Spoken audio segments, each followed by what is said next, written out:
Hola, ¿cómo están? Mi nombre es Lucas Besada y en este video vamos a hablar sobre la transducción de señales y específicamente vamos a hablar sobre unos receptores que están asociados a proteína GQ. Pero para entender todo esto que acabo de decir, vamos a hacer una pequeña introducción sobre transducción de señales, sobre receptores y demás. Porfa, si les gusta el videíto, si les parece que entendieron, suscríbanse al canal, activen las notificaciones que a mí me recontra sirve y puedo seguir haciendo estos videitos. Vamos a empezar entendiendo un poquito sobre de qué hablamos cuando hablamos de transducción de señales. Lo que yo les voy a mostrar acá es una membrana plasmática donde en esta zona que voy a marcar tenemos la parte extracelular, ¿sí? Y en la otra parte sería la parte dentro de la célula o intracelular o el citoplasma de la célula. Perfecto. Hay situaciones donde una célula recibe una molécula señal que puede ser una hormona, un neurotransmisor o una molécula X que vamos a llamar nosotros mensajero primario. Y esta molécula señal genera un efecto dentro de la célula. Ahora, esto se va a lograr, esto de que llegue una molécula señal y que esta molécula señal genere un efecto dentro de la célula se va a lograr gracias a la presencia en la membrana de la célula de unas proteínas que vamos a llamar receptores. Esas proteínas van a interaccionar con la molécula señal y van a permitir que dentro de las células se generen otras moléculas que vamos a llamar segundos mensajeros, ¿sí? La aparición de estas moléculas que llamamos segundos mensajeros genera un efecto en diferentes proteínas, enzimas y hasta pueden modificar la expresión de los genes. Y eso va a hacer que se genere el efecto deseado dentro de las células. ¿Está bien? Ahora, en este videito vamos a hablar de unos receptores que están asociados a proteína G, ¿sí? Estos receptores que están asociados a proteína G, lo que sucede es lo siguiente. El ligando viene, interacciona con el receptor, que es una proteína que está en la membrana, es una proteína transmembrana. En la parte extracelular va a interaccionar el ligando, la molécula señal, con el receptor. Y la parte intracelular de estos receptores, en la parte que da hacia el citoplasma, interacciona con una proteína G. Cuando el receptor se une a su molécula señal, la proteína G se activa y termina activando a otra enzima. Esa enzima se encarga de producir los segundos mensajeros que luego van a por diferentes maneras que ahora vamos a ver, generar el efecto dentro de las células. ¿Está bien? Así que vamos a estudiar ahora en este caso cómo un receptor que tiene unida una proteína GQ o que interacciona con una proteína GQ genera el efecto dentro de la célula. ¿Por qué digo esto? Porque además de las proteínas GQ tenemos la GS, de la cual ya está subido el videíto, y tenemos la GI también. Bueno, pero en este caso vamos a hablar de la proteína GQ, de los receptores que están asociados a proteína GQ. Así que vamos a entender cómo esta genera su efecto. Para empezar, lo que sucede es lo siguiente. El ligando interacciona con su receptor en la membrana de las células. Y ese receptor está asociado a una proteína GQ. La proteína GQ es una proteína trimérica, tiene 3 subunidades. 3 proteínas forman a la proteína GQ. Primero tenemos la subunidad gamma, beta y la subunidad alfa.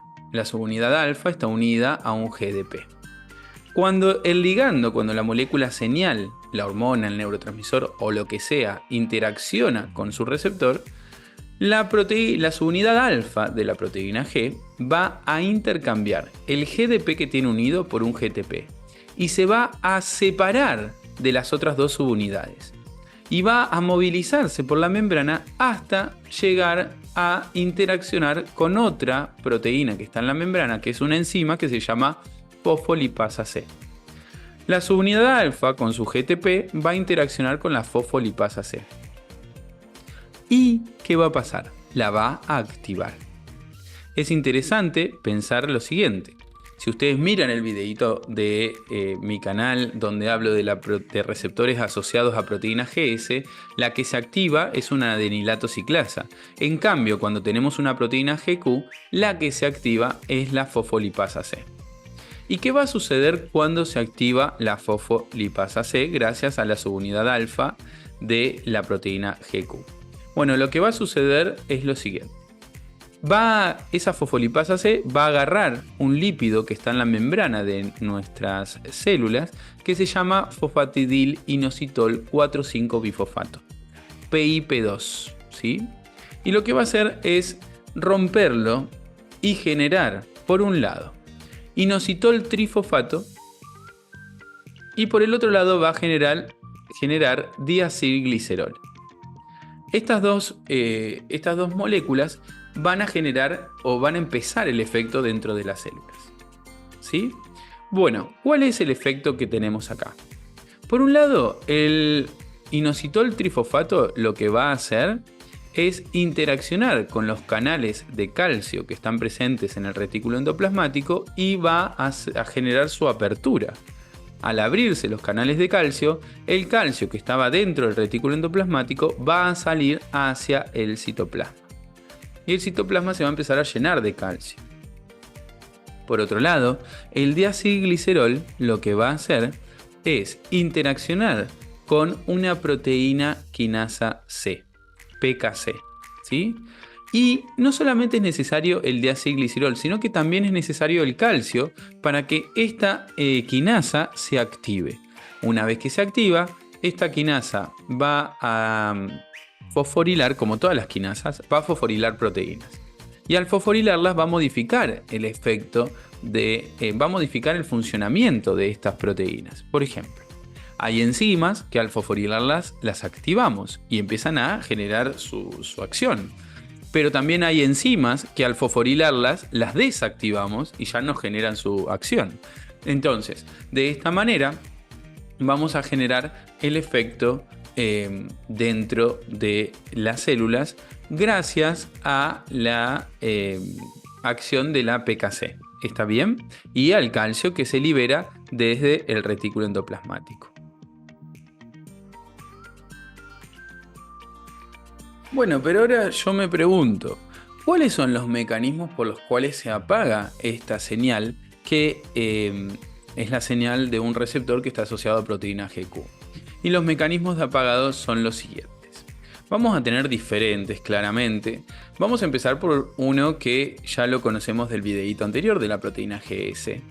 Y es la actividad GTPase intrínseca que tiene la subunidad alfa. Como les conté en el otro video y les pido que lo miren si quieren, es que la subunidad alfa cuando se activa intercambia el GDP por GTP. Y una vez que está unido se disocia y activa una fosfolipasa C, en este caso. Ahora, ¿qué es lo que sucede? La misma subunidad alfa tiene actividad GTPasa. Quiere decir que tiene la actividad para hidrolizar el GTP y transformarlo en GDP. O sea que solita se va a inactivar. Se va a separar de la fosfolipasa C y va a volver a interaccionar con las otras dos subunidades de la proteína GQ, ¿sí? Solita se inactiva. Eso es súper interesante. Una vez que se activa, solita se inactiva. Y eso ayuda a controlar la señal o la respuesta a este ligando, a esta molécula señal que se unió al receptor. Por otro lado, también lo que hacemos es degradar el inositol trifosfato, ¿sí? Degradamos el inositol trifosfato y al degradarlo lo que hacemos es que los canales de calcio que se abrieron se cierren, ¿sí? Al degradar el inositol trifosfato se cierran los canales de calcio, así que el calcio deja de salir. Pero no solamente eso, sino que además se activa, para terminar con esta señal, se activa una bomba que va a volver a captar el calcio y a meterlo hacia el retículo endoplasmático. ¿Está bien? Por otro lado también tenemos, como pueden observar acá, fosfatasas que lo que hacen es contrarrestar el efecto de las quinasas. Las quinasas fosforilan, las fosfatasas desfosforilan. Entonces, unas fosfatasas que están ahí dentro de las células, lo que van a hacer las fosfatasas es contrarrestar el efecto de la quinasa, de la proteína quinasa C, que lo hacen a través de desfosforilar las proteínas o enzimas que ya fosforiló la quinasa C. Y por otro lado, tenemos la degradación del diacilglicerol. Podemos degradarlo y de esa manera se deja de activar a la PKC. ¿Cómo lo degradamos? Bueno, diferentes maneras. Podemos utilizar una lipasa, que lo que va a hacer es romperlo y transformarlo en glicerol y 2 ácidos grasos. Podemos utilizar una aciltransferasa, que le agrega un ácido graso más y lo transforma en un triglicérido. O podemos utilizar una quinasa, que lo que va a hacer es transformarlo en ácido fosfatídico. De estas maneras que les acabo de decir, y también hay que considerar que la principal forma de apagarlo es que se degrade el ligando, la molécula señal. Si la molécula señal se degrada porque tiene X vida media, ya ahí también se apaga la señal. Pero fíjense que en este caso tenemos un montón de formas de apagado de señal. Pero esos apagados de señal tienen que ver degradando los segundos mensajeros, como el diacilglicerol y el inositol trifosfato.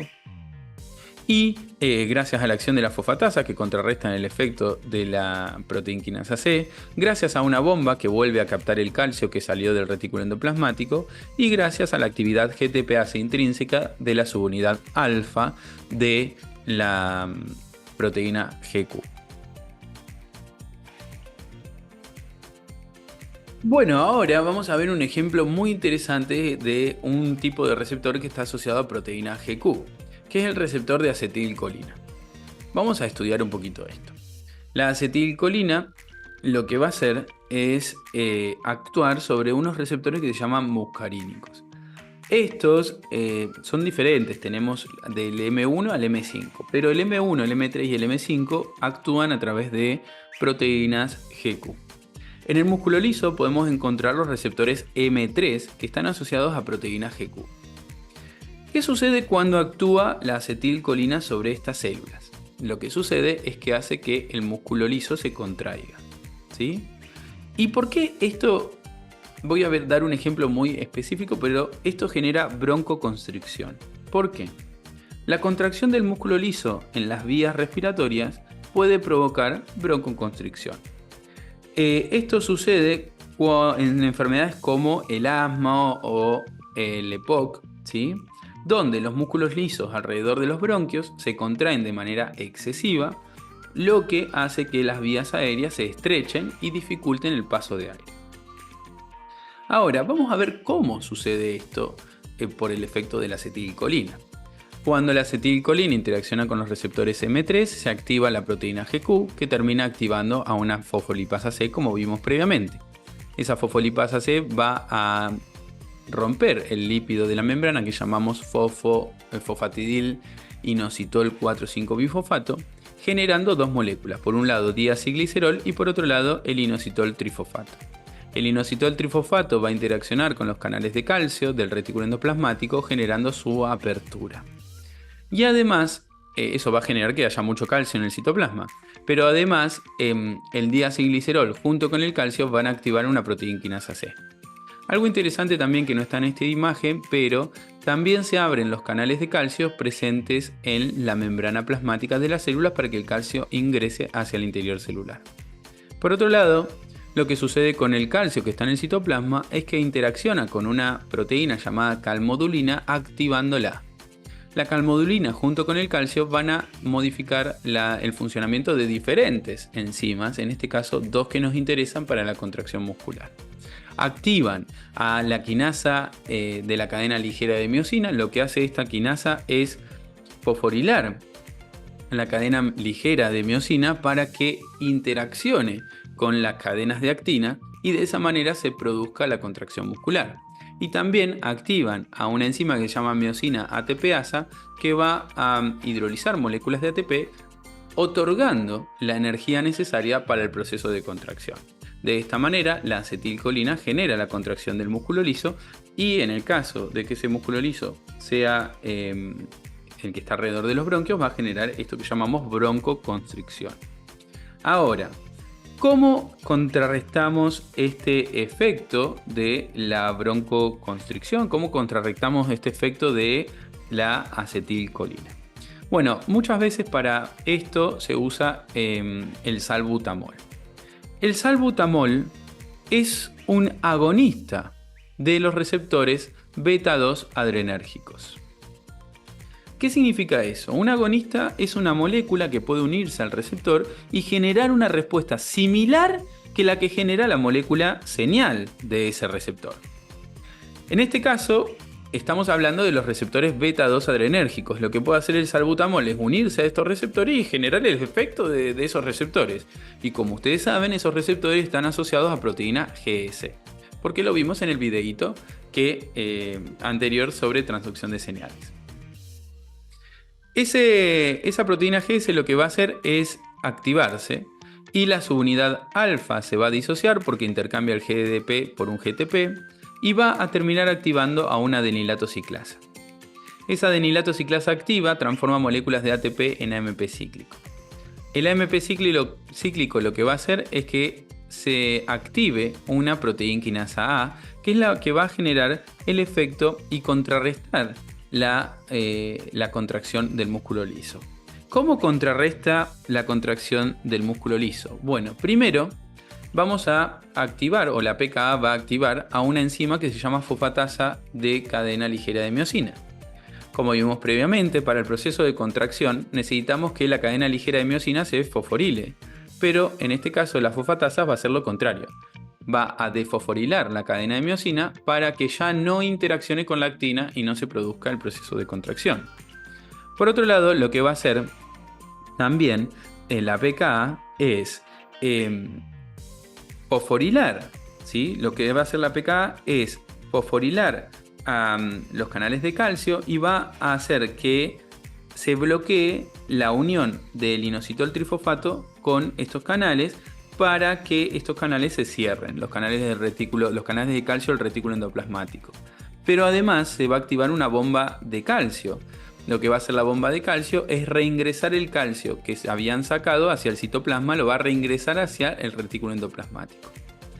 Y por último, también lo que genera esta activación de la pKa es la apertura de canales de potasio, que va a permitir la salida de potasio hacia la parte extracelular, fuera de la célula.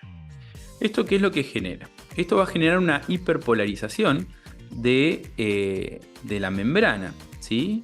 Lo que va a hacer es que dentro de la membrana esté más negativo, afuera esté mucho más positivo, y esto va a hacer que se cierren los canales de calcio dependientes de voltaje que se habían abierto en la membrana plasmática de las células.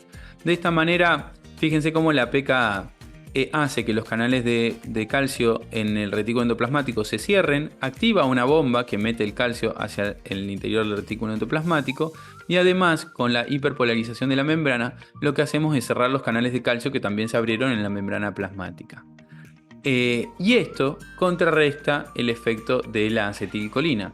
Esto, gracias al salbutamol, lo que está sucediendo es que se produce la relajación del músculo liso y se produce la finalización del proceso de broncoconstricción del cual estamos hablando. Bueno, si les gustó el videito de los receptores asociados a proteína GQ, les pido por favor que se suscriban al canal, que le den like al videito si quieren y activen las notificaciones para estar atentos y atentas a los siguientes videitos que vamos a ir subiendo.